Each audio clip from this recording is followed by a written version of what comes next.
Archie, I think it's time for me to get a financial advisor. What should I look for? Well, let's make a list. I'm Archie Hoxton. And I'm Rob Hoxton. And this is Last Paycheck, weekly wisdom to help you retire and stay that way. Welcome back to the Last Paycheck podcast. We're your hosts, Archie Hoxton and Rob Hoxton. And today we're talking about how to choose a financial advisor. This can be a really difficult task because there's a lot of us. There are an ocean of different credentials and sort of an alphabet soup that you may find behind a financial advisor's name, different credentials. They mean a lot of different things. They can have lots of different specialties. They can charge for their services in many different ways. So today we want to kind of clear up the air a little bit and maybe give you some tools to help you sift through all the different options out there. So when I think of starting that search, I would start, if it were me, with figuring out, what do you need? What kind of services do you need? What's bothering you? What is on your mind? What do you feel like you need to get squared away? Or you could do it like this. So over the New Year's weekend a few weeks ago, your mom sent me to the grocery store to pick up a few things. We were going to bake some bread, which is another story in and of its own. I actually baked the bread. I baked 3 failures and got one that worked, and it was using a bread machine. So this shouldn't be that hard to do. Anyway, I was at the grocery store, and this is my favorite way that people interview financial advisors. I was at the grocery store trying to figure out the difference between regular yeast and instant yeast, and not being a cook, but from behind me came this man I'd never met before. He knew who I was, maybe because of the podcast. And of course, we live in a small town, but and he proceeded to tell me all of the reasons why he didn't need a financial advisor. And I was just standing there with a jar of yeast in my hand going, great. I'm not going to argue with you. Maybe you don't. I'm trying to buy some yeast to make some bread. So that's one way you can interview and find out about financial advisors, but maybe not the best way. You might find that that they just do that. Okay, then. Great. I'm going to guess his investment strategy isn't so great, but maybe. Yeah. Maybe. I mean, not everybody is going to be a great fit to work with a financial advisor. But if you've got a big question or a problem or a series of problems, something that keeps you up at night, then maybe you might want a financial advisor, and you might have a bunch of reasons why you want to work with a financial advisor. And I mean, it can span from, hey, I don't really know what to do with my investments, right? Maybe we just had a bear market, right? And you think, I wonder if things could have gone better for me in my investment portfolio. Or maybe you just have one burning question that you want an answer to. Yeah. Maybe you're like, I don't really want to get all the way into the financial planning process. I just want an answer, and I keep getting different answers depending upon who I speak with or what I Google. Right. So it can span the whole range of different types of experiences. Yeah. Good examples of that we hear all the time might be, when can I retire? Or just, can I ever retire? When should I take Social Security? How can I save more on my taxes? I got strapped with a big tax bill this year. What can I do better this year? Things like that. These are questions that often spur people to go and look for a financial advisor, where it may end up being worth, engaging one for a period of time or on an ongoing basis. And so, and maybe you need all of these things, right? So other options might be, hey, I don't think I have enough insurance, or I don't have my estate plan in order. We're releasing an episode soon about making sure your affairs are in order. These are the kinds of questions that might spur an interest in working with a financial advisor. Yeah, so financial planning is sort of the gathering and integrating of a bunch of sort of a la carte topics, right? So if you were to engage a financial planner, a certified financial planner, or maybe someone who is a CPA and they have a designation called PFP, Personal Financial Planner, very similar to CFP. PFS, rather. Thank you. Then what you're probably going to get is a comprehensive service that incorporates all of those disciplines, all of those topics. And that's, like you mentioned them, risk management or insurance, or maybe there's a tax question, or maybe it's an investment question, or do I have enough money or to retire? Those are all sort of a la carte topics that are covered in a comprehensive financial planning engagement, but you can get them one-off. Right. You could go to your attorney and get your estate planning. You could go to a CPA and ask the tax questions. You could go to an insurance agent and talk to them about risk management. Mm-hmm. So you can do all of those things, but then are you getting it in an efficient and integrated manner? And are you clear on how you're compensating? Does that other professional have some sort of unstated vested interest or conflict of interest in the way that they make recommendations to you? Right. If you go to a hammer salesman, you're going to get a hammer, right? Even if you need a screwdriver, right? That old adage. Anyway, so I interrupted you. No. That's all really important. And because every financial planner, financial advisor, sometimes these terms are used interchangeably. Maybe we stick with financial planner for today. This is, generally speaking, like you said, the one that kind of integrates, pulls it all together into one big picture. Kind of like the quarterback, right? The estate planner might be, one of your wide receivers. Maybe the accountant is the other. And your running back might be your insurance guy. But your CFP is coordinating all of this. You're the coach, right? You're calling the shots. So you've got to kind of figure out what exactly it is that you're looking for. Do you want someone that can integrate all of this together for you in one big picture? And sometimes you can actually get all of that at the same company. They might have an estate planner. They might have a CPA who actually does taxes. And then you've got your CFP. Another big, sort of, I would consider big three credentials would be CFA, right? The Chartered Financial Analyst. Oftentimes you'll see these working with a financial advisor. They're building the investment portfolios and the models that are used to make recommendations for investments. It's very investment focused.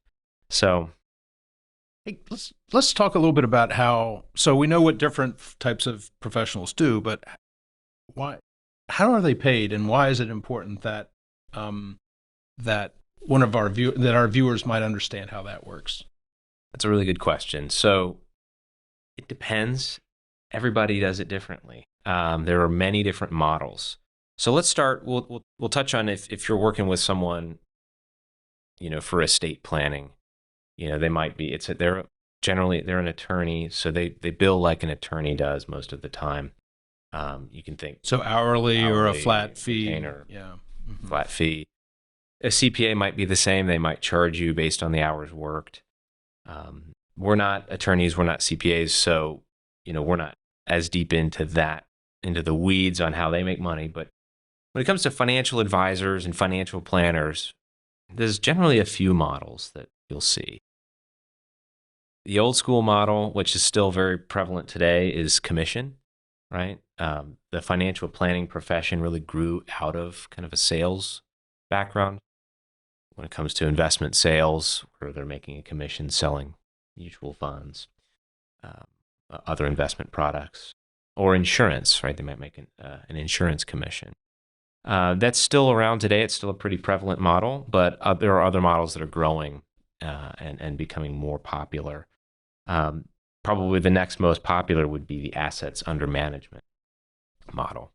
This is where they're charging a percentage fee based on the assets that you put with them to manage. Now, you may end up in any of these models, you may get a variety of services outside of investment management, right? So commissions for investments, or a flat or a percentage fee for assets under management Maybe they're doing retirement planning for you, right? Maybe they even are doing tax preparation for you. Archie, is it possible to pay fees for one service and commissions for another within the same engagement? Yes, it is. You might work with a financial planner who's managing your investments for a percentage fee or for a commission, but maybe you want a specific project done. Maybe you want a financial plan. They may charge you a flat fee for that financial plan. That's something that. Or if they're providing services on a fee basis, but they also address your insurance needs, they might receive an insurance commission while they're receiving fees for other services that they're doing, right? So, Right. I mean, it can be really complicated. And the labels that financial planners or financial advisors use can be very confusing as well, right? So you'll rarely get a financial advisor that says we are commission only.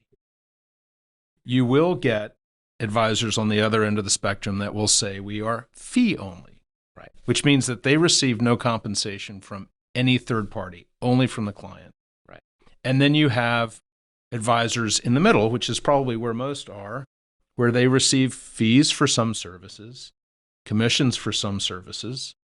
So they are commission and fees. Now, there's this really confusing way that they'll communicate that, and you should be aware of it. They tend to call that fee-based, right? Come on, guys. This is not really a great way to describe it. If you're working with an advisor that says they are fee-based, then they are probably receiving commissions and fees. There's nothing wrong with that as long as they clearly disclose that. Where the problem is where they try to hide that by saying, fee-based. We're fee-based because it sounds like fee only, but it's not. Right. So that's an important point. Yeah, I mean, that's something to keep in mind. This is why it's important to arm yourself with knowledge and ask really good questions. Ask, if you're interviewing financial advisors, ask them how they're compensated. So this is how we do it, right? So we, for years, were strictly fee only. We didn't offer any products, financial products that had commissions.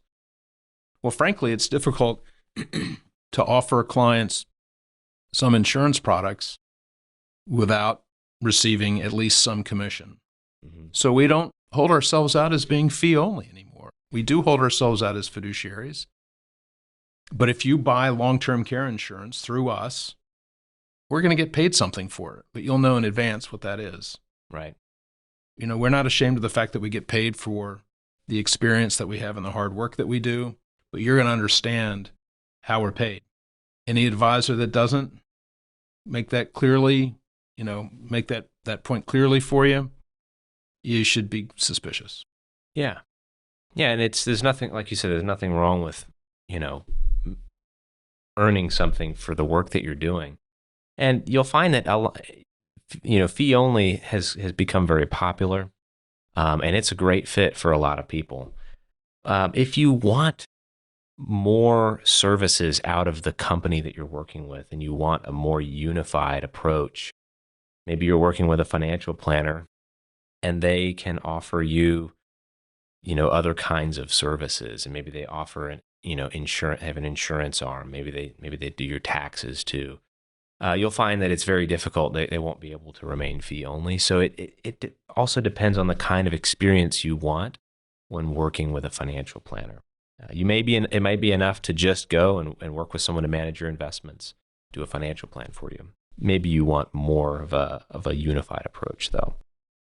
Archie, maybe touch in the last little bit of time what it means to be a fiduciary and sort of layman's terms rather than the strict legal definition. Again, we're not attorneys, but so yeah, I mean the fiduciary. This is probably the most important point of this whole episode, is knowing what a fiduciary is and knowing that not every financial advisor is a fiduciary.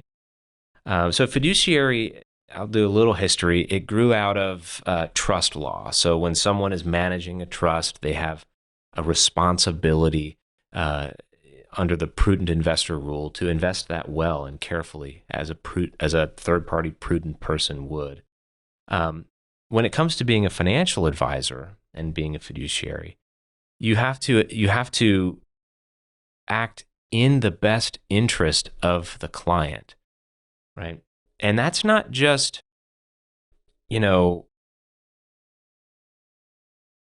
making a recommendation that's good for a client, right? It means that you have to put their interests ahead of your own. Yeah, there's a duty of loyalty there. Yeah. And you have to do that. And it's interesting that, the Department of Labor is wrapped up in a lot of this as well because of retirement accounts.